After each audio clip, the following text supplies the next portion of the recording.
हमारे हिंदू धर्म में पीपल के वृक्ष को काटते नहीं है। कहीं किसी के घर में लग जाता है, कहीं भी हो जाता है तो हम उसे उखाड़ते नहीं है, क्योंकि वो हमारी जान है, वो प्राण है, वो हमारे देवी देवताओं का प्रारूप है, हम उसे जान मानते हैं, ऑक्सीजन देते हैं, प्रभु विराजमान है उस पर, तो वो हम कैसे उसको लिए हम बुरा कह सकते हैं। और ऐसा बिल्कुल भी नहीं है। और जंगल में नेगेटिविटी की बात करें तो वो पीपल के वृक्ष पे भी होती है, हमने बहुत सारे देखे। हमने जो ये बेर के पेड़ होते हैं, झाड़ी वाले जो बेर आते हैं, इनके बेर के पेड़ों पर देखे हमने, वहाँ पर प्रेत बैठे हुए आपने फील किया है? तो साक्षात देखा भी है। मेरे साथ तो एक बहुत बड़ी स्टोरी भी है। क्या स्टोरी? मतलब आप शेयर कर सकते हैं या नहीं? नहीं, शेयर करने में ऐसा नहीं है। 2000 में हमने अपनी साधना ऐसे अपनी बुक्स पढ़ रहे थे, तो मतलब जीवन में सारे चक्र चलते हैं, बहुत सारी चीज़ें होती हैं, तो वो एक डिप्रेशन और बहुत सारी चीज़ें जो सामने एक साथ आई ना, तो वो सामने देखते रहे हम। हमने एक किताब देखी, चाणक्य नीति, विदुर नीति, ये सब पढ़ने का शौक था। तो first life, how to achieve, तो वो किताबें हम देख रहे थे, उसमें एक किताब हमारे पास आई, मंत्र साधना। वो मंत्र साधना हम उसको देखने लगे, उसमें पढ़ने लगे कि इस मंत्र से इतना, इतने दिनों में इसकी सिद्धि, इतने दिन में इतनी सिद्धि, हम इतना इसको इतने दिन भी जपेंगे तो हमें इसके रिजल्ट्स मिलना शुरू हो जाते हैं। इससे पहले केवल हम दो ही काम करते थे, एक महादेव जी की सेवा और एक हनुमान जी की सेवा।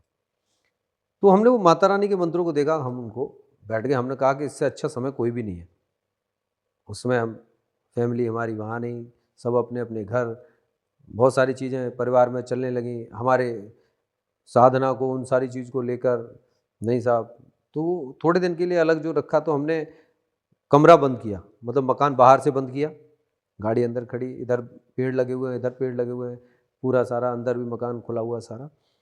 तो हमने उसमें देखा कि हमें सबसे पहला ब्रह्मचर्य का पालन करना है, परिवार से अलग रह के साधना करनी है, किसी के हाथ का भोजन हमें करना नहीं है, शीशा हमें देखना नहीं है, कपड़े हमें अपने फैशन के पहनने नहीं है, एक वस्त्र में रहना है, ज़मीन पर सोना है। हमने कहा कि इससे उचित समय कोई हो नहीं सकता, एक बार करके देखते हैं। केवल मतलब कहते हैं ना कि आजमाने के लिए, तो वो आजमाने के लिए हमने करने बैठे। तो एक मंत्र 11 दिन, दूसरा मंत्र 21 दिन, तीसरा मंत्र जो 43 दिन था, एक मंत्र था वो 73 दिन करना था, एक था 96 डेज।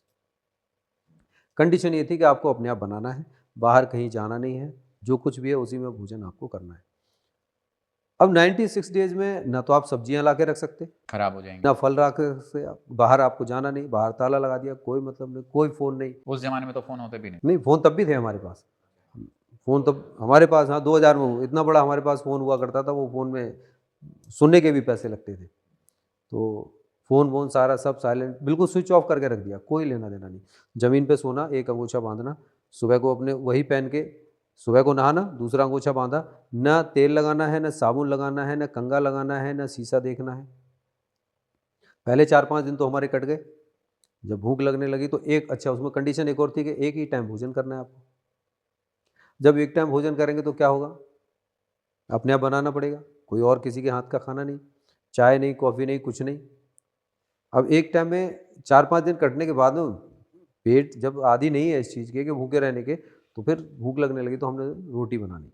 2 रोटी बनाई, अपने आप 2 रोटी बना के हमने कहा कि इसको खाएँगे कैसे? थोड़ा-सा घी लगाया, चीनी लगाई, खा लिया। 2 दिन के बाद में फिर 2 रोटी बनाई। मतलब 2 रोटी से ज़्यादा नहीं, वो एक कंडीशन थी कि एक टाइम भोजन करना है, वो भी आधा पेट करना है। हमने पूरी तरह से फ़ॉलो किया। तो मैंने केवल 27 दिन भोजन किया था। 94 दिन की जो साधना थी उसमें 27 दिन भोजन की। लास्ट में तो 14 दिन तो हमने 14 डेज़ तो कुछ खाया ही नहीं। मतलब धीरे-धीरे फिर आदी हो गए। पानी पी-पी के अपना काम चला, पानी पी के ही शक्तियाँ मिलती थी। फिर बॉडी के अंदर जो मंत्र थे वो सब जगने लगे। 96 पूरे होने के बाद जब देखा तो बाल हमारे भूत की तरह ऐसे खड़े हुए, दाढ़ी हमारी ऐसी उलझी हुई, और शरीर जो 38 हमारी कमर हुआ करती थी, वो समझ लीजिए पैंट भी पेटीकोट बन गई, 26 हो गई। इतने सूख गए और अब खुद को देख के शीशे में खुद नहीं पहचान पाए। अब कपड़े बड़े परेशान के, कपड़े कौन है, पहनेंगे कौन से?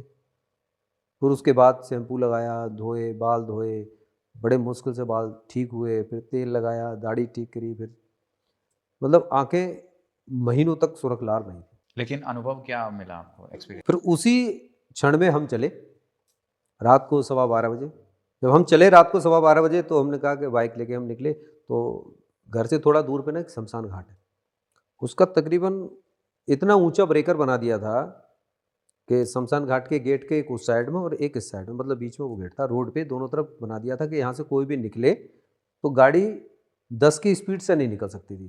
4 व्हीलर भी उस पर घुमा के बहुत धीरे धीरे एक एक पहिया बहुत आराम से उतार के इतना ऊंचा बनाया था कि लोग बाग स्पीड में भगा के ले जाते थे।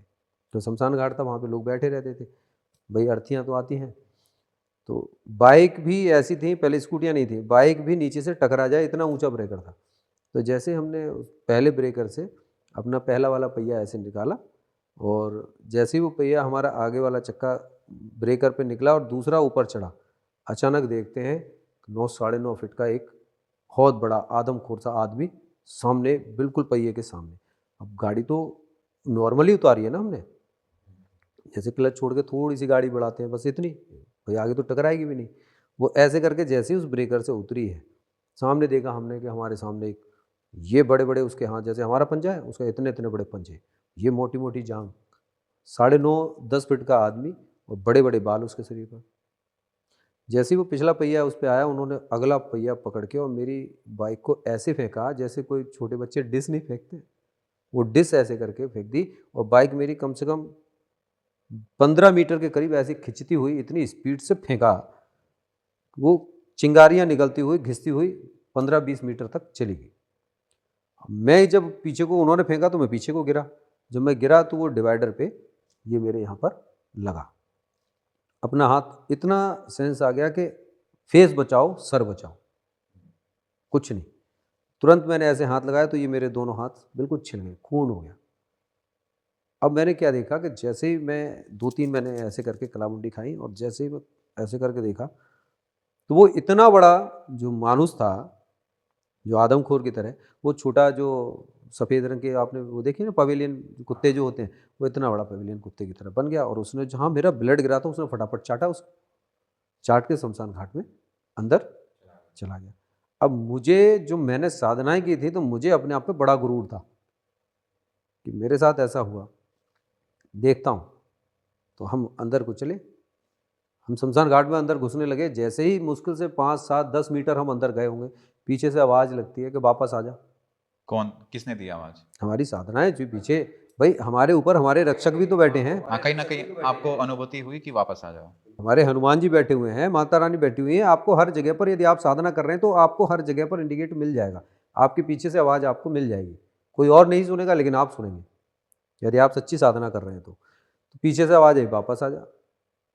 हमने फिर नहीं अनसुना किया, दोबारा फिर आवाज़ आई, सुना नहीं, वापस आ जा। खैर, जो आवाज़ आई वो अनुभूति हम पहले करते थे, साधना में भी हमने की, तो वो आवाज़ सुनी, हमें पता चला कि हमारे रक्षक ने हमें बुलाया। हमने वो देवी का मंत्र पढ़ना शुरू कर दिया था, अंदर घुस रहे थे हम, मंत्र हमने अपना पढ़ना शुरू कर दिया था जो हमने सिद्ध किए हुए थे। और वो मंत्र मैं बताऊंगा नहीं ओपनली, लेकिन वो मंत्र इतना है कि जज किसी को फांसी की भी सज़ा सुनाएगा और वो सुना रहा हो और वो व्यक्ति यदि सामने खड़े होकर वो मंत्र का जाप कर दे, मैं लिख के दे सकता हूँ कि वो फांसी की सज़ा नहीं सुनाएगा, सुना ही नहीं सकता वो। लेकिन वो मंत्र सिद्ध होना चाहिए ना, जो सामने वाला जो बंदा फांसी से। जी, जैसे हमने किसी को कहा कि यदि तुम्हें सज़ा सुनाए तो आप ये मंत्र जो है चुपचाप बोलिएगा मन में अपने में, ये बोलना शुरू कर देना, तुम्हारी सज़ा माफ़ हो जाएगी। तो सिद्ध हमने किया और हमने दिया उसको, वहाँ पर वो असर करेगा क्योंकि जो हम देख रहे हैं।